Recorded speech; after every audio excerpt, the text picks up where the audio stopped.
Games are made of chains. Did you know that? I bet you didn't. I bet you've been listening to those nerds who tell you that games are made out of loops. Well, they're not.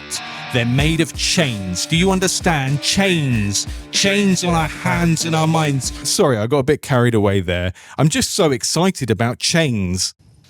You might have heard of the idea of a game loop. When you do the same thing over and over and over in a game, the most fundamental basic type of loop is a reward and investment loop. I kill a guy, I get some coins, I spend the coins, I get a bigger sword, I kill another guy, he's got more coins, and I do things over and over again. Game loops are a helpful conceptual tool for us to be able to look at a game and go, oh yeah, you do that over and over again, don't you? Despite how I started this video, we're not really trying to cancel game loops. They're just a theoretical tool. The thing about design theory is it's a series of metaphors for things that don't really exist. We can look at a game and we can see certain types of shapes and patterns in the game itself or the way it makes players behave, and we can describe them. We can say that's a loop and that's a chain. Oh, that's interesting. Maybe we can reproduce that when we make our own games,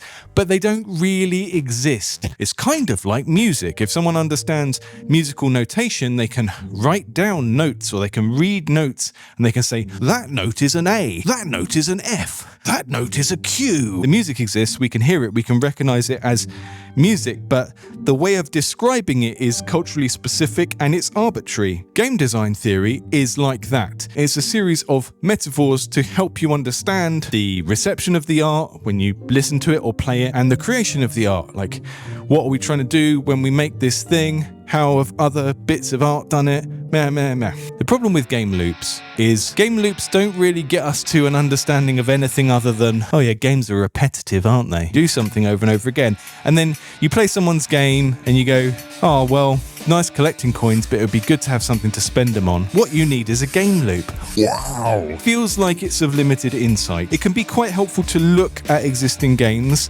and see how their loops work, see how celebration and ritual fit into those things. You know, think of Dark Souls. It has a kind of negative celebration around death, both in terms of the way it's announced when it happens, and then how that modifies your next run of get your stuff back. But I don't want to talk about loops anymore. I want to talk about chains. Now, this would be a really good place to have The Chain by Fleetwood Mac playing, but I can't afford the license for that. So I'm going to do my own little cover version.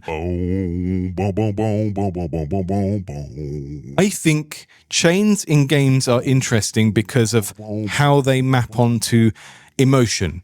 And the most simple chain that I can think of, that most people would probably think of if you said a chain of actions in a game, would be like executing a combo in a fighting game. When you commit to doing a specific set or string of actions in a particular order, what happens is every one that you successfully complete raises the stakes about what's coming next. If you're trying to complete 5 actions in a row and you get the first or second one wrong, you're going to feel a bit bummed out. Oh no. When you're getting wrong on the 4th or 5th one, that is when it starts to feel like an epic fail. Oh, I almost had it. There is a emotional arc to a chain. You're not button bashing. You're trying to hit a very specific list of things in a specific order. It creates this rising sense of emotional investment with each thing you do. This is not just relevant to trying to execute a combo in a fighting game. There is an essay by game designer Dan Cook. I will link it in the description. You should go and read it. It is about value chains. If you've got a economic chain in a game, like you collect these things and you use them for this, it's the what you use them for that gives the collection meaning and makes you feel something about it. So the example that Dan gives is picking up sticks is not inherently fun. You can make it as fun as you can. You can make it feel really toy-like and they could be really sparkly sticks or whatever, but it's not an inherently fun activity. It's not enough to carry a game. What makes the activity enjoyable is what the player plans to do with the sticks and how that fulfills the like core fantasy of the game, the core emotional thing that the game is pulling at, whether it's like building something beautiful or some sort of utility value that the thing that they're building has. Another really good example of this would be there was a little bit of crafting in Fallout Fallout 3. And then in Fallout New Vegas, there was a little bit more crafting. And then in Fallout 4, you're now like the mayor of Boston and you need to rebuild Boston using twigs and super glue. There are people that don't like those base building mechanics. Quite possible to play the game while ignoring those mechanics.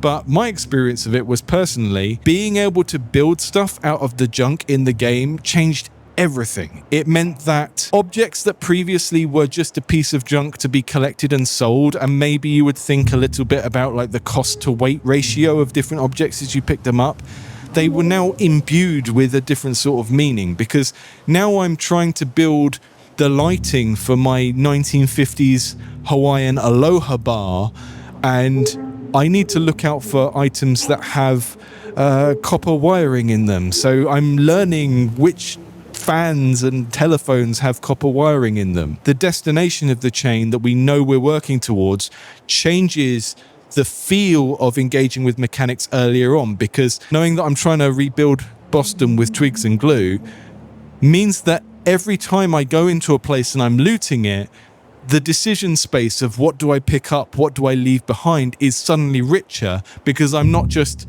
taking every gun to sell at the merchant because that has the best weight to cost ratio or something like that. Having a kind of forward destination for these resources I'm collecting, the action of collecting the stuff becomes more meaningful and interesting and exciting to do because the player understands what they are trying to achieve by doing it. But there's another type of chain I want to talk to you about. Spelunky has a chain in it of interesting secrets that lead up to kind of the proper ending of the game. It's not the only game that's done this.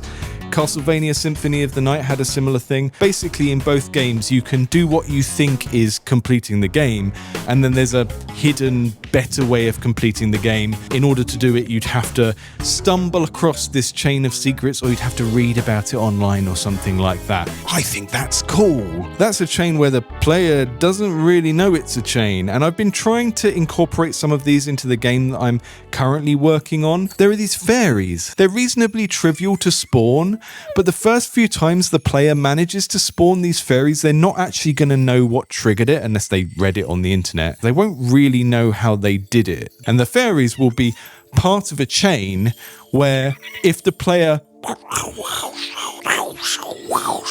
and by doing that, they'll have unlocked that, and then they'll feel really good about themselves. But they'll probably encounter the fairies quite a few times before they realise that they're part of a chain, and that there is a very simple way to start that chain and to spawn the fairies. They'll be doing it by accident to start off with. I have a similar plan for this horrific mouth monster. This is going to be the start of a chain, and if you feed it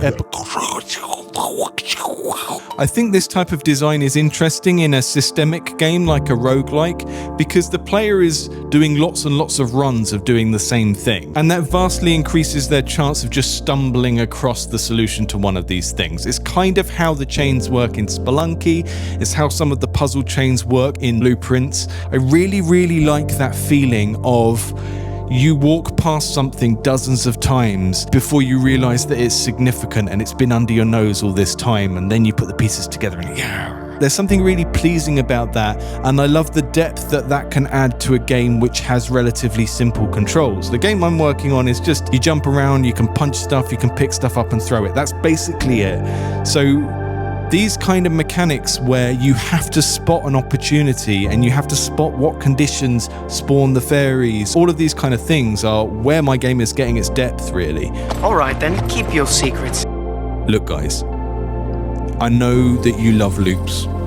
You love loops. Love doing the same thing over and over again, but you've got to give chains a chance. You can get clear chains where players know where they're going and the feeling of the chain is defined by the player's motivation to build a particular thing. Or you can get these weird secret chains where the player feels smart because now I realized that I was actually making the fairy spawn by... Chains are cool and good, but you know what's even better than chains? I actually don't. You know why I like chains? And actually why I like loops? I like visual, spatial metaphors that help people to understand interaction design, because without them, game design would be really hard. Thanks to everyone who supports this channel via YouTube memberships and Patreon. If you like this sort of thing, then give me some money. If you can't afford to give me some money, then just say something nice, because there's going to be some dickhead below going, oh, this doesn't tell me how to make six figures. I don't care about game design. Thank you to everyone who is supporting this channel and allowing me to make almost UK minimum wage doing edutainment.